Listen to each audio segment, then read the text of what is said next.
বড় বাঙালি পিঠাপুলি খাইতো না, এটাতে হইতো না। সবার ঘরে এই সময় গরিব বড় লোক যারা আছেন সবার ঘরে পিঠাপুলির ধুম চলে যায়।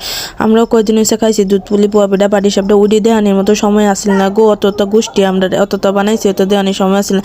আজকে আবার খাওয়ানোর মন চাইছে, চটপট বাজার থেকে দুটো সুশি পিঠা প্যাকেট কিনে লয়ে এসে, যত ঝামেলাও নাই বেজালও নাই, চটপট দেওয়ার টটপট হয়ে যাবো, খাই লাও, আর কোনো বেজাল নাই। গিয়ের মধ্যে একটু সুশিটি বাজ জ্বালবো।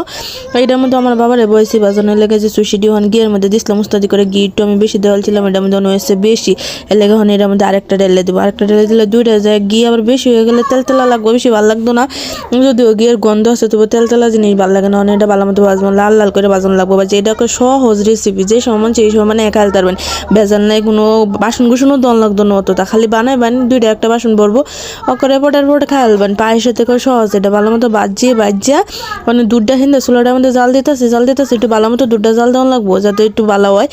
যে দুধটা জাল উঠতে হচ্ছে, তেজপাতা দিছিল দুইটা বাবু, দুধটার মধ্যে ডালিয়া দিছি, ডালিয়া দিলে সিদ্ধ করানো লাগবো ভালো মতো। যত সিদ্ধ করবেন তত লম্বা লম্বা হইব, লম্বা লম্বা হলে বুঝুন যে সিদ্ধ হয়ে গেছে। আর দিয়ে তো একটু চিপটা দেখবেন সিদ্ধ হয়েছে নাকি। সিদ্ধ হইলে এটার মধ্যে খেজুরের গুড় ছাড়া তো কোনো ফিডারই কোনো স্বাদ নাই।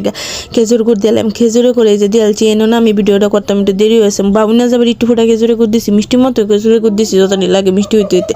এই যে খেজুরে গুড় দিছি, আমরা ফিডা মনে এখন প্রায় রেডি।